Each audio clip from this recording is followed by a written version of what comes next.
Hi guys, my name is Ashley and I'm a mom of 2 little girls. I have a 3.5-year-old named Kylie and I also have an 18-month-old named Mia. This video for my Montessori series is unlike any of the others that have come before it. This is going to be a completely honest and real take on what Montessori really is like, especially right now given the world's circumstances and how many of us as Montessori parents are probably feeling a lot of stress and pressure, and really all of it is unnecessary. And I had that epiphany this morning myself because I've been feeling like this a lot lately over the last couple of weeks since my daughter's homeschool started. So I wanted to share with you guys the things that are on my mind, the things that I'm trying to remind myself of, just a bit of an honest, real talk-esque version of a Montessori video to hopefully give you guys some tools and some ideas that you can put into the back of your mind to help you feel less stressed out and have a little bit less pressure on your plate as a Montessori parent too, because I think that's the message that we all need right now. So from one busy parent to another, today we're going to talk about how to stop stressing so much in your Montessori home.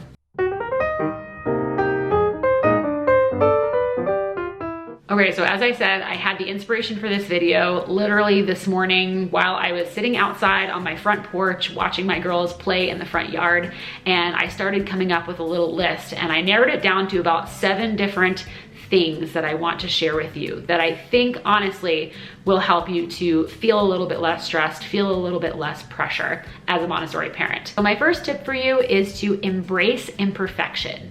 I think this one is really important because a lot of us, myself included, totally guilty, get hung up on looking at other people's photos and videos and whatnot online and thinking to ourselves, that's what I want because it looks perfect, it looks ideal. There's these gorgeous spaces and perfect children, and it's what you hope things to be like.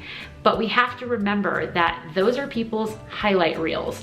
These are the parts of their lives that they don't mind the whole world seeing. So they're not showing you the parts of their lives that are dirty and messy and awful and sad. And I'm totally in that boat too. I don't put those things on my channel because people don't go to my channel to watch depressing things. They go there for entertainment and fun, for ideas and inspiration and to get the warm fuzzies, you know? So, you know, people like myself, Instagrammers and all the other accounts that you follow, those things are not online, but they're still happening. Montessori, even if it looks perfect online, is still messy in real life. And that is okay. So you are in the majority if you are feeling like your life is a lot messier than what you're seeing online. Totally normal. The other part of this is that mistakes are a good thing. I think we fear making mistakes as parents because we want nothing but the best for our children, and that's normal too. I feel the same way. But we have to remember that mistakes are necessary in order for learning to happen. If everything was done perfectly the first time, every time, then what's the point? You know, kids wouldn't need parents to help guide them through their journey into life. And so making mistakes is par for the course. It's just our job to remember that we're going to make mistakes as parents. Our children are going to make a ton of mistakes as they learn and they become humans.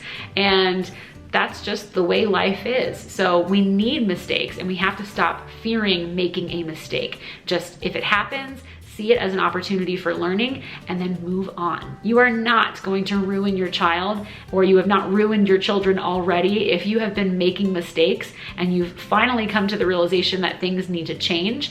It's okay. I get so many messages every single week from parents who are worried that they've done damage to their children already or that they're too late in the game to start Montessori.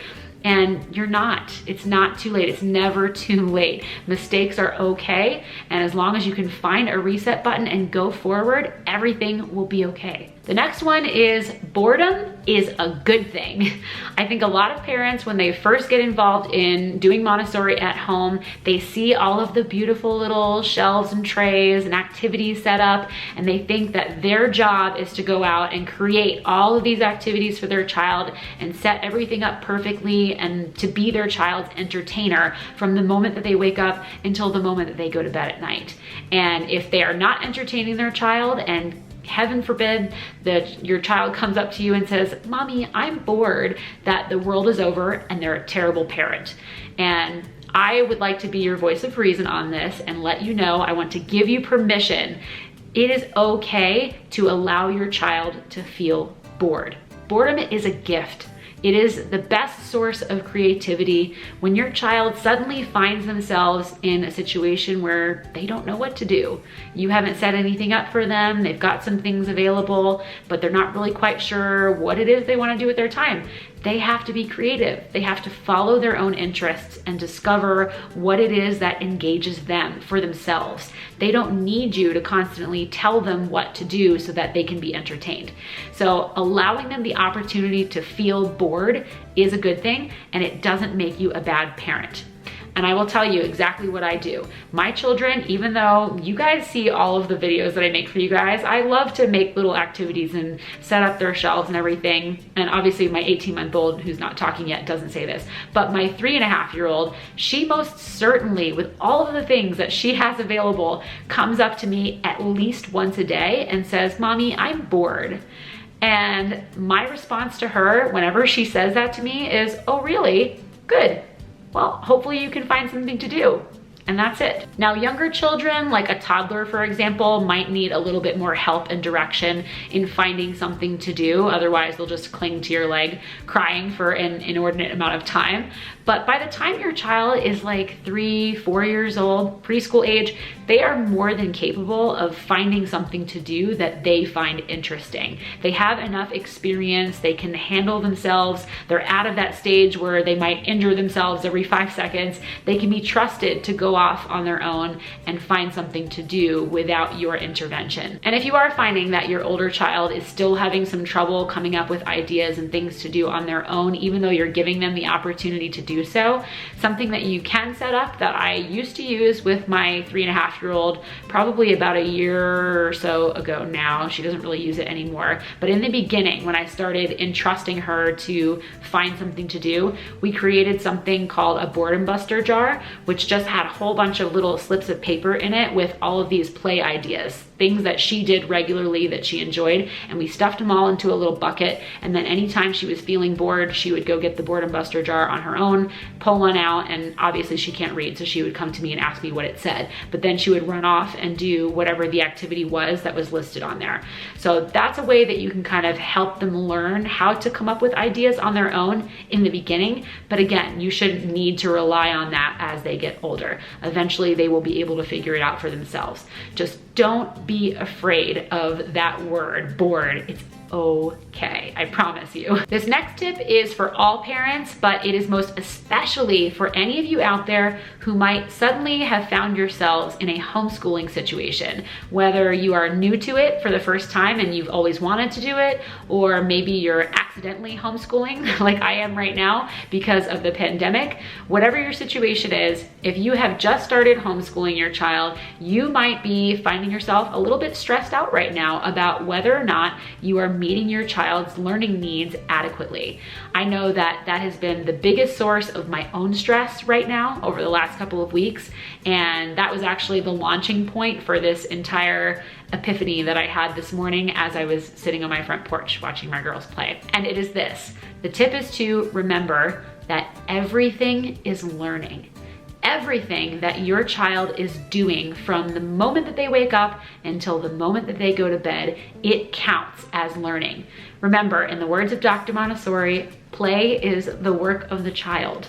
Everything that they're doing, even if it just looks like nonsensical play to us, is a form of learning to your child. They are learning something about the world and about themselves and about you and their interactions with other people. Everything is an opportunity for them to learn. So to sit down and say, okay, my child is going to learn between the hours of 9 and 12 in the afternoon, and then that's it. The rest of their day is for play, doesn't really make sense. It doesn't really jive with the whole idea of Montessori, because for a child, all of it is one and the same. Your child is playing and learning, learning and playing all throughout the day. You can have a set aside work cycle where maybe they're working on some more specific activities that you've set up in some Montessori materials specifically, especially when it comes to some of the academic subjects. But you have to remember that all of the other things that happen throughout their day count too. What I'm trying to get at is I think a lot of parents get very hung up on this idea that they need to have those beautiful, perfectly arranged Montessori shelves with the nice little trays and activities, and everything's being rotated on just the perfect schedule for your child. And you've got all the printables that are laminated so that they'll last a gajillion and 1 years without getting damaged, so they always look pretty. And they have to have all of this set up and ready to go every single day in order to do Montessori properly. And don't get me wrong, you can certainly do all of those things. If you have the time and it doesn't stress you out to sit down and make sure that all of those things are happening each and every day for your child or children, if you have more than one, then by all means, go for it if that's what makes your heart happy. However, if you are finding yourself stressed out by that prospect, but you still want to do Montessori, I have good news for you. You don't need to do any of that stuff in order to do Montessori. What Dr. Montessori envisioned was a child having the opportunity to engage in real life experiences, to have hands-on learning, because children learn with their hands first, and just to be engaged in that way, as opposed to being forced to sit down and memorize things and do flashcards and listen to someone lecture at them and try to attempt to cram learning into their brain that way. So if you think about it, all of the things that your child is doing every single day, that is a part of their learning. From the moment that they wake up, when they participate in helping to get themselves dressed, they're learning care of self. When they help you make breakfast in the morning, they're engaging in practical life. If they're helping you with any of the chores around the house, washing dishes, doing laundry, sweeping the floors, what have you, taking care of pets, all of those things, again, more practical life skills and enabling them to gain that sense of concentration. As your child engages in conversation with you and discussions about the things that are happening as you guys take a walk outside, or you're just bumbling around in the backyard and exploring nature, all of those are learning opportunities for language and for math and for sensory experiences and sensory building. There are just so many things that count that I think parents often take for granted, and they don't realize that that constitutes their child's learning journey. And so there should be more of a focus on some of those things. It doesn't have to always be about the academic subjects during your child's scheduled school time, okay? I'm trying to think of it from the perspective that learning is happening from sun up to sundown, from, you know, when they wake up in the morning till when they go to bed, and that all of those things are valid. And I will share with you that even I need to remind myself of this at times. Like, I know this in my head, I know it, but I forget. You know, we get so caught up as parents in making sure that all the things get done that need to get done throughout the day. And so as I was about to sit down with my oldest and do some of the remote learning work that was assigned to her through her Montessori preschool, where she's doing remote learning at home right now, I was about to sit down with her and do some of those assignments when she said, I want to go outside. And I almost said no. I almost said, we need to do this first and then we can go outside.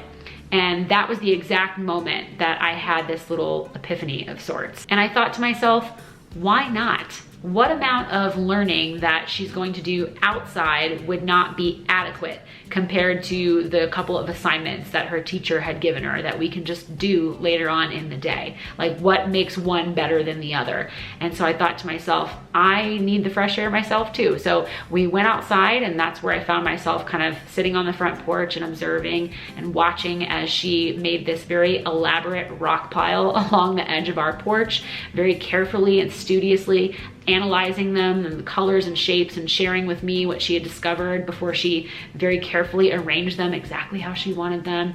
And she spent a lot of time looking for signs of fall, as she called it, and was finding all the different colors of leaves that had changed color already because fall is next week. And she was just making all of these discoveries, and it was such rich learning. You know, I always think to myself, if my kids are getting dirty, then we're doing something right, because that is where all of the learning is happening. So I was so thankful that I decided to just let it go, to just go outside and let her do her thing, because it was the best learning experience that she could have had in that moment. The remote learning assignments can wait. Those can happen at any time of the day, and they're not nearly as exciting as what she was doing. So I just wanted to share that with you guys, just so that you know that even someone like myself who like thinks about these things all the time, I still forget from time to time. So forgive yourself and just try to focus on moving forward if that's not where your mind has been, and just realize that that's what your kids need, okay? Is real life experiences, hands-on learning, maybe getting a little bit dirty, that's okay, and then you'll be good to go. My next tip is to find a natural rhythm. I receive many messages all the time from curious parents who want to know what our schedule is for the day. What does our routine look like? And I don't have one. I don't have a schedule. We have a general flow, a rhythm to our day of things that we kind of do at roughly the same times, just by sheer coincidence, because of how long it takes to brush your teeth and then have breakfast and then do X, Y, and Z, you know, playtime and whatever our agenda happens to consist of that day. But it's a flow. It's not a schedule. I don't look at the clock except to figure out when lunch is maybe. That's probably the first time I look at the clock, because I'm starting to get hungry usually. And then that's it. So we try to find just a natural flow to what makes sense for our family each day. And so I don't ever share like exactly what times things happen anymore, because I think that gives something for parents to focus on that might not work for them. Every family has a unique rhythm. They do things differently. It depends on your culture. It depends on where you live, how many children you have, whether or not you are working or you're at home. There are so many different factors. So I would encourage you to think about what your own family's natural rhythm is and go from there. Try to let go of the idea of having a set schedule for your child. You can certainly have routines. Children need routines. They have to know that, you know, they take their nap after lunch, or when they wake up in the morning, the first thing they need to do is brush their teeth, or that right before they go to bed, they know they're gonna get 3 stories, a hug, and a kiss from you before lights are out. Having those routines are important for helping to ground your child, but they're just that. They're little routines that the rest of your day kind of flows around like a river, I guess.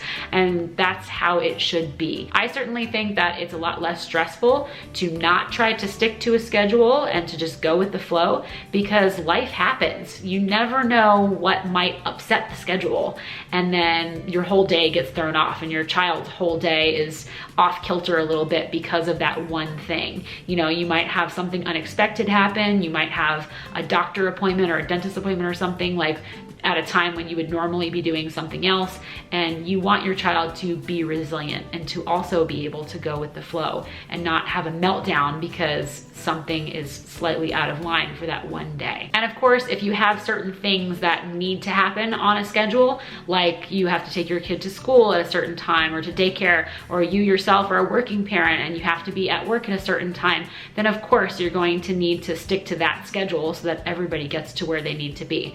But when you are finding yourself in those situations where you do have more downtime and you are just doing family life at home, try not to have this pressure to stick to a certain schedule and a certain routine. Try to just go with the flow a little bit more. This way, if something happens and comes up, then you know, all hell doesn't break loose. The next one is to follow your child, which is a very popular refrain in Montessori philosophy.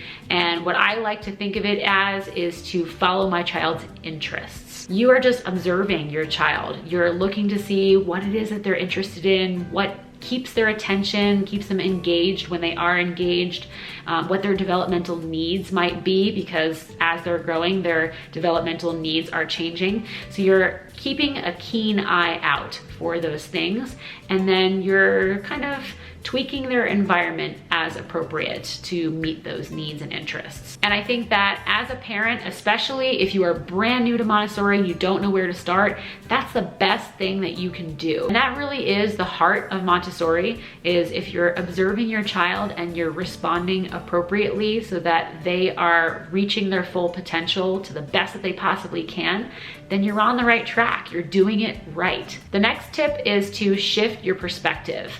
When people first learn about Montessori, they often see at a surface level all of the academic type stuff that the kids are doing, usually in preschool classrooms, and some don't even realize that it's actually a lifestyle that you can be implementing at home with children from birth. But I do think that there tends to be this misplaced focus on the academic aspects of Montessori.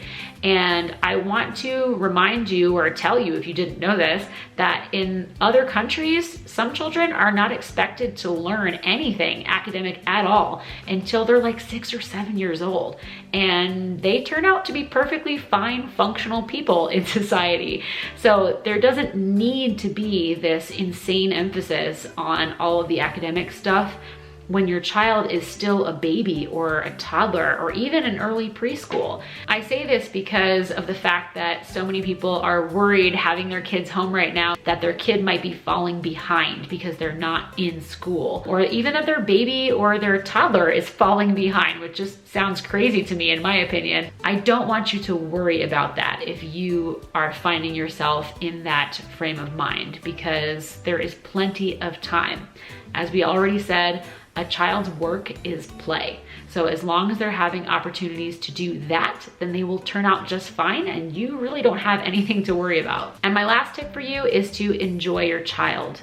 Yes, you can spend all the time that you want setting up all of the different activities and Montessori materials at home for your child to work with, but sometimes children aren't drawn to those things in that moment, and parents tend to freak out. They tend to be worried, oh my gosh, is there something wrong with my child? Why don't they want to sit down and work on these activities? And they ask me these questions, and then I find out later that their kid is only 15 months old. And I'm like, well, that makes sense. 15-month-olds don't want to do those types of activities usually. They want to be running about and exploring their environment. So if you find yourself in a situation where you're feeling pressured that something is going wrong, something is amiss with the whole Montessori setup that you have going on, I want you to remember to enjoy your child. I genuinely feel like it should be every parent's goal, if at all possible, to create what author Eloise Rickman refers to as a beautiful childhood. You want to enjoy your child and to give them that gift, that time, this short amount of time that they have to experience being a child before they have all of the responsibility of an adult on their shoulders. You want them to look back fondly on their childhood years, not filled with flashcards and quizzing and academics from as early as they can remember necessarily, but just enjoying life and experiencing the world for all that it has to offer. My 3.5-year-old, they often say that kids are like little Yodas. They come out with these little nuggets of wisdom that you're like, where did that even come from? I had that experience 2 days ago. My 3.5-year-old actually came up to me in the kitchen while I was doing dishes, completely randomly, and she was talking to me about something that she was doing as part of her pretend play, and she just stopped. And she looked me in the eye and she said, "Mommy, I want to make memories with you." And that hit me, like that stuck with me. First off, I don't even know where she came up with that, but it definitely seemed very genuine and heartfelt. And I haven't stopped thinking about it since she said it. And I just think that it's out of the mouths of babes, So that should be every parent's goal, is to make memories that your child looks back on and feels good about. So if we're doing that, then I think we can all breathe a little sigh of relief and just rest assured knowing that we're doing it right. All right, so hopefully some of those tidbits gave you a little bit of relief and took some of the stress and pressure off of your plate in the way that it did for me as I really sat down and thought about this over the last couple of hours today and hashed out this video for you guys. I know that I internally feel like I'm just coming up for air, and I feel a lot better going forward, and I know that things are going to be better because of it, and it makes me feel good. And I hope that I've passed even a little bit of that on to you guys today. If you are interested in learning more about how to implement Montessori practices at home with your children, I also offer an e-course that walks you through it step by step. So I will leave a link in the description box down below if you are interested in learning more about it. And just in case you're new to my channel, I also wanted to let you know that this video is part of a much larger series called Montessori at Home, which is aimed at providing practical tips and advice for busy parents like you and I for implementing Montessori philosophy at home with children. So if that sounds like something that you're interested in watching more of, then you might consider subscribing. This way you don't miss a new video, because I do upload a new one just like this one every single week. Thank you so much for watching today, and I will see you next time. Bye.